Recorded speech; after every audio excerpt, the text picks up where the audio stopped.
All right, we'll go ahead and get started here. We'd like to welcome Max Homa into the interview room at the Hero World Challenge.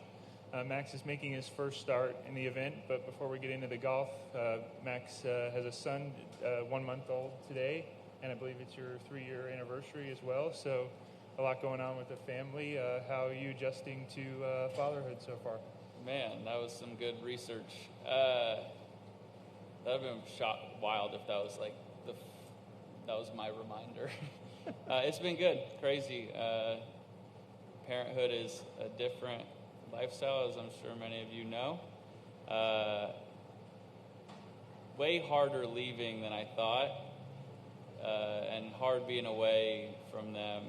Didn't expect it to be this kind of difficult. I feel guilty being in beautiful Bahamas while my wife's grinding, changing diapers. But here I am, so might as well play well. And as we talked about on the way over here, you haven't really had a chance to see the golf course yet, but what are you looking forward to this week in your first start in this event? I mean, I've watched it a bunch on TV. The course looks pretty fun. Obviously seems like the wind is the deciding factor on how hard it's going to play. The greens and fairways and everything are pretty mint on the range and on the practice area. It's going to be a little different today as the rain is absolutely coming down, so won't really get a full test of what the course will probably be like for the rest of the week, but it's an interesting event. There's so few people. I feel like it's easy to separate yourself, and it's easy to get kind of caught out of the mix real quick, so obviously knowing the golf course will be a big part of playing well, but I think part of it is just not getting lost in the fact that you're in the Bahamas and it feels kind of like a vacation. We'll take some questions out here. We'll start with Dan. Yeah, your profile's risen so much in the last year, but I feel like this is kind of a new level almost, because this is a tournament where only the top of the top get to play, and you're rubbing shoulders with JT and Scott, all the best players in the world. Is it starting to feel normal, like you belong in a tournament like this, or in this your first appearance, is it still kind of like, what am I doing here? I mean, I just played the President's Cup, so I would say that I feel quite comfortable here. But yeah, it's still cool. I mean, my friend who's with me asked me if I still kind of if it's still weird being around Tiger, and I would say yeah. So, it's definitely different. I don't feel like this is the thing that's making me feel like I belong. I felt like that for quite a while, but it is very cool to be here. This event used to be in my backyard in LA, so we would go every year. So it's just cool to be able to play an event that is obviously incredibly exclusive. You have to have had a great year, I guess, couple years world ranking wise to be here, and I feel like it feels like a nice reward, and again, it's cool, but I wouldn't say that getting into this event now makes me feel like I've made it just because of the President's Cup and whatnot. Question in the back. Hey, Max. Tiger was in here yesterday talking about how chaotic this year was, the live stuff. And you've got your own kid, all kinds of things going on. How have you been able to compartmentalize that for yourself, both family part, live part, the outside stuff that happens not on the, when you're actually playing tournament rounds? How do you build a team? How do you separate from the noise, so to speak? That's a good question. I guess the home life is actually kind of nice, because when you're home, you're home. That's what I hear a lot of guys say when they have a kid. When you're home, you can kind of like get away from the golf. You're not constantly thinking about the golf. You're not constantly thinking about the live, PGA Tour drama, the world ranking drama. So part of, Lacey being pregnant, we would have a lot more to talk about. Now, obviously, with Cam being here, it's when I'm home, it's craziness typically. So it's kind of a nice separator. And then when it comes to the season, I would say that, I guess I've kind of said this all along, how it was every week was kind of fun in a way, or funny. It got old, but every Monday, Tuesday was, did you hear so-and-so is going? Is that true? Did you hear this about this tournament? Is that true? And it felt like you were in high school again in a way, and you just got, out to lunch and you got a text while you were in math that somebody got in a fight with somebody, and now you're going to go figure out what part of that was true, and rarely any of it was true, which is exactly how this season was for us. So I think part of it is just like enjoying the little noise, and I was fortunate. Obviously, I did feel bad for some of the guys getting caught up in the rumor mill because they got to answer these questions about things that they've never done. Hearing stories about certain guys saying, "Oh, I hear he's gone," and then I'll talk to them, and they say I haven't talked to him in months, so this is just made up. I feel bad for them. I don't know. I feel like that's a much harder gig. Obviously, what Rory's been doing and playing so well, doing kind of feels like two jobs is tricky. Mine was just the fun end of it. Hear a rumor, joke about the rumor, forget about the rumor, and move along. So it wasn't so bad for me. Go to Doug and then Rex. I was not. I tried to get myself inserted in there for the fun of it. Yeah, huge insult. No, I guess it would have been cool to be a part of that, so I could live the life of, it felt like a reality TV series for a bit. But yeah, no, I guess I tried. I changed my bio on Twitter once when I think Brooks changed his bio and everyone figured out he was going or something like that. So I was like, I'm going to get in on this and see if people catch on, but didn't realize that my Twitter bio doesn't get like a ton of traction. So that was news to me.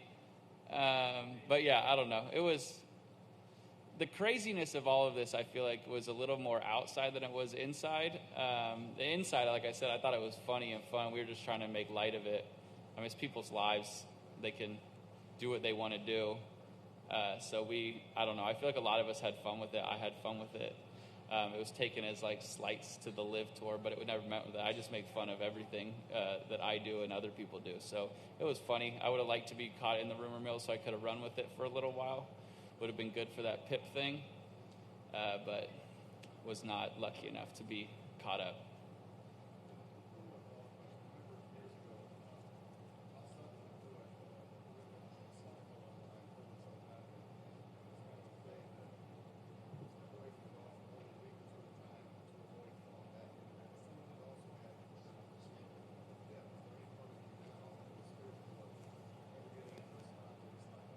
That is a phenomenal question. Yes. I would say every day I take a break, I get nervous that it's going to go away. But that's what you have a good team for. That's why you surround yourself with great people. And that's also why at some point when you do put your hands back on a golf club and you hit a couple golf shots and you see the ball fly, you have to be somewhat realistic with yourself. So it was actually kind of nice. This was the longest I ever took off a golf. Probably it was definitely longest between golf tournaments, but even just touching a club, it was, a couple weeks. And for my friends who know me, I don't do that. And it was cool. Came back out to the golf course, hit the ball well, joked that I still had it, and moved back along. But yeah, it is scary. I've seen some lows, but those lows didn't start from me taking a break from golf, so I have to remind myself of that a lot when I do decide to take a break. My mechanics are better now. I've put a lot of time in. I think it's been, 4, 5 going on 6 years since the bad. So I don't fear it in a realistic way. It's just, I think a lot of the guys always get nervous when they're playing well, when they get a break, that they're going to, quote unquote, lose it for a bit. I think everybody kind of goes through that a little bit, but we all get back on the horse at some point and realize we can still ride it. Rex?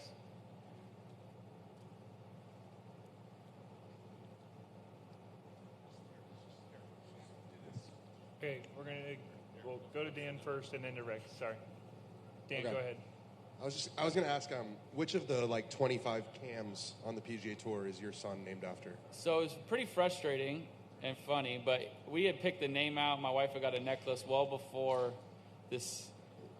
I mean, not saying that Cam Young and Cam Smith haven't been playing well, but before the Open when they battled, and then Tringali inserts himself into the news. So then it felt like I was just hearing the name Cameron constantly. But I would say my kid, if anybody, is named after Cam Young. Cam named, I don't know if he released the name, but never mind. It's not my news to break. But he named his kid Max. What's that? No, he did not. But I was talking to him about it, and I was like, I was like, here's your kind of little mini me. He said, my Cam is significantly better looking than himself, which felt nice. He's got a nice beard. Hopefully my kid can live up to that. But yeah, his Cameron thing has really popped off in the golf world. But yeah, I mean, after playing President's Cup with Cam Young, I'm going to name my kid after him. He smashes it and is a very nice young man. And then on a kind of more serious note, you mentioned the PIP. You finished, I think, 14th this year. Last year, you said you were a little frustrated about where you finished. This year, you had such a great year on the course, and your social media stuff is still so popular, and you finished 14th. What are your thoughts on that? I mean, it is what it is. I'm frustrated I lost to Kisner. Not quite sure how that happened. Played better than him. Carried him at the QBE last year. So not sure how I lost to him. So that was disappointing. But it's just back to the drawing board. Got to figure out more ways to impact the golfing world. I am surprised that I'm 16 in the world and 14 on the PIP. I always thought I was significantly more popular than I was good at golf, so it feels nice that those things are aligning. So that's a little mini bonus, but at the end of the day, I'll take 14th. It's pretty good. Rex, and then Dave. Still not working.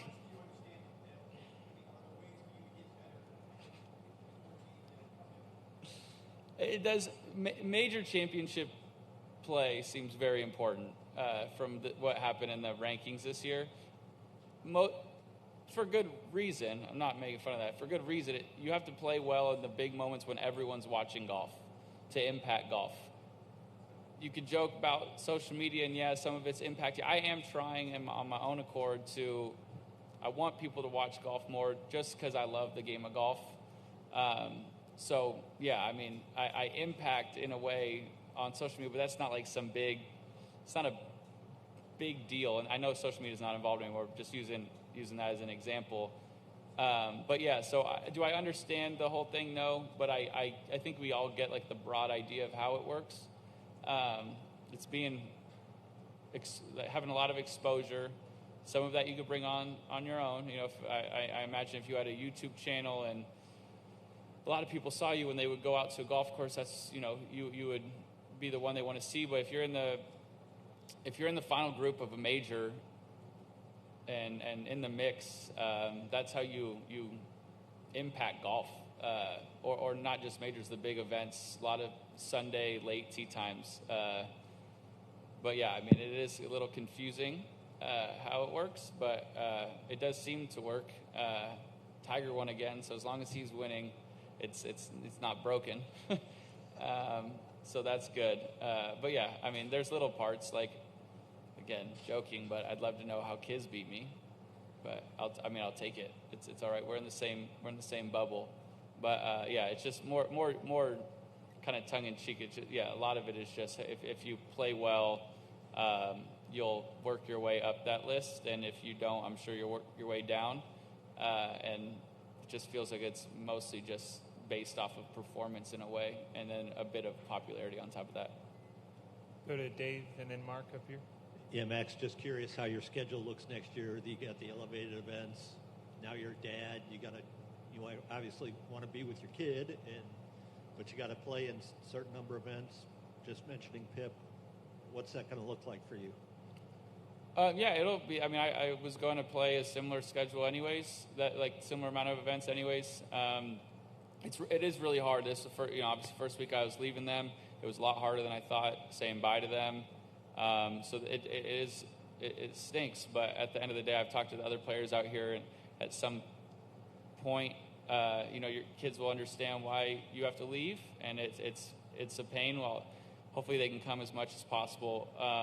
But yeah, it's not because of the new kind of newish schedule, the required events that's going to make it difficult. It's going to be difficult regardless. But I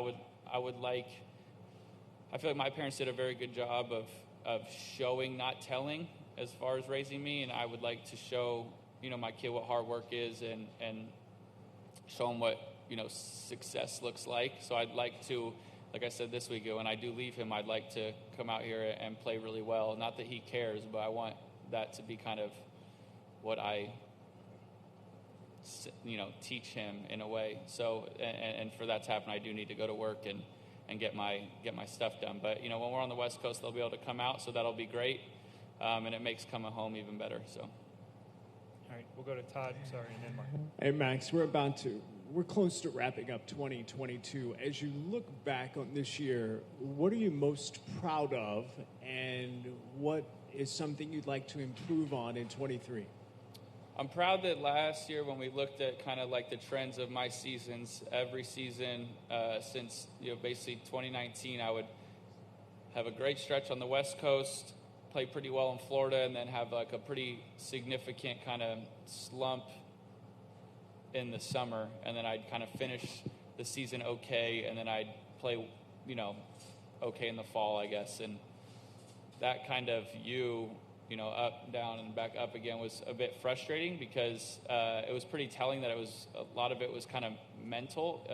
I looked at the stats, and my miss percentage inside 6 feet on the putting green went up during the summer, and a lot of that feels like it was fatigue and frustration and trying too hard. So I was very proud this year that I kept it pretty much, more of a flat line this past season. So I was happy with that. It means my game's in a better place, but to me it meant that I was keeping my mind in it for a whole year, not getting too hard on myself, too down on myself. And then next year, I need to play better in majors to really make a jump. I had one good finish in a major last year. I got 13th at the PGA, which was nice to feel like I was kind of in the mix. It was a crazy Sunday, so at some point on Sunday, I did realize if I birdied the last 5 or 6, I could potentially win a major, which is a big ask. But at least I felt like I could do it. But didn't play well at the Masters, didn't play well at the U.S. Open, and missed the cut by 1 at the Open. So that stuff's quite frustrating. It's not like I looked at this past year as a failure because of that. But I would say next year, that's definitely something I would need to improve on if I want to kind of make another big jump. Because I think I've proven to myself I can play quite well in the tour events, and I haven't found a golf course that really doesn't suit me too poorly. So I would think that when I go to a major, I could at least, rattle off a couple better finishes. But so far, not so much. So hoping to figure that one out this year. Mark? Hey, Max. You referenced Cam Young earlier. I know you guys are buddies. Everybody has their different path to get to where you are now. I'm curious of what your impression is of where he's come from so quickly, because obviously he had almost he had zero status not long ago. It's so funny when you watch some of the young guys. You see like the Colin Morikawa, Victor Hovland, I don't know, you assume that that's how those young guys are going to come out, because when you watch Cam Young play golf, you're like, how could you ever, not that he struggled, but why, what took so long in the extra year? Because Colin did it, so fast. It was remarkable, but it wasn't remarkable because you watch him play and it makes so much sense. It's still just golf. So when I watch Cam play golf now, it's just I guess I don't really think about that he had to go through, a couple extra years. Obviously, he had a COVID year, so it took a little longer to make it onto the tour. But, yeah, when you watch him play, it seems so obvious that he was going to be a world beater type player. But that's our game, That's the kind of the difficulty of professional golf is once you're done college, essentially you kind of start at zero in a way, not quite exactly, but you got to go reprove yourself and work your way back up in the professional ranks. And some guys have been fortunate to get a sponsor exemption or two, and Colin wins and makes it look absurdly easy.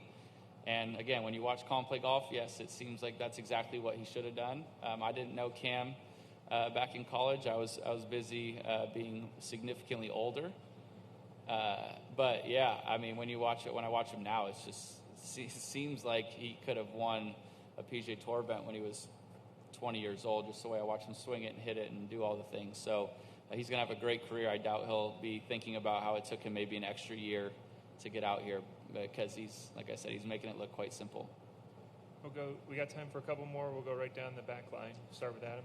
Max, circling back to the President's Cup, you had plenty of heroics inside the ropes, but was there some highlight of the week that we don't know about that sticks out to you? Ooh.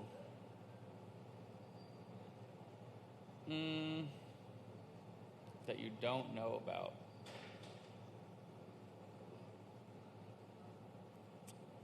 Team room stuff's cool, I will say. I mean, I won't tell like specific stories, but being around those guys, like Saturday night, I guess, Saturday a bunch of the matches flipped at the end of the day. I was not playing, so I was kind of watching, like, I felt like it was like going to be a cakewalk on Sunday, and all of a sudden it felt very tight.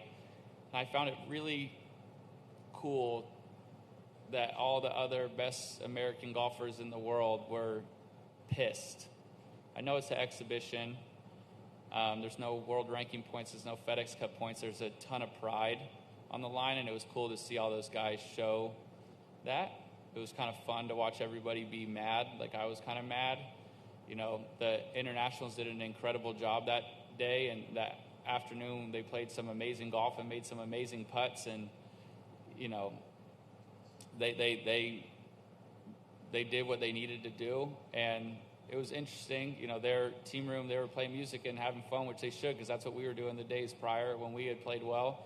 And we were, you know, kind of somber and annoyed that we hadn't kind of really opened that lead and stretched it out so that Sunday could be a little bit more relaxing. So it was fun that happened for me, to just see how much those guys care. And I think when you look at the top players, you think maybe they could go to sleep in events like that, but you realize they're the top players because every day they want to get better and prove themselves.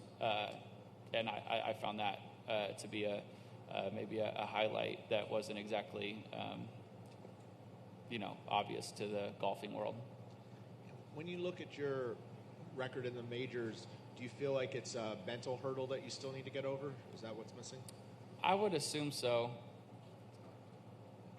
Maybe not. I don't know. My short game has come a long way in the last year, which I did feel like held me back. I remember at Kiowa at the PGA a couple years ago, I hit it great the first day and made some pretty bad errors around the greens and just wasted a few shots, and then had one bad hole on 17. I think I made triple or quad. And as much as that was still going to kill me, it really just ruined my chance of even making the cut. So if I would have just done what I was supposed to do, that was a very hard golf course and a very hard hole, and part of the quad or triple or whatever it was a lot of strokes, was from forcing it, because I felt like I was kind of falling too far behind. So little things like the short game stuff made it difficult. Last year got a little bit better, so it was a little cleaner. Made 3 cuts, and that was pretty apparent that part of it was physical, but it just has to be partly mental. I've played quite well in big events. The invitationals out here I've played really well in, so I don't think that it's too physical. I just think that either my preparation or maybe my kind of anxiety or excitement for the majors is holding me back, but that's just something I'm going to have to keep learning. There's only 4 a year, and I haven't played in a ton of them, so it's a testament to these young guys who go out there and they just seem to have it.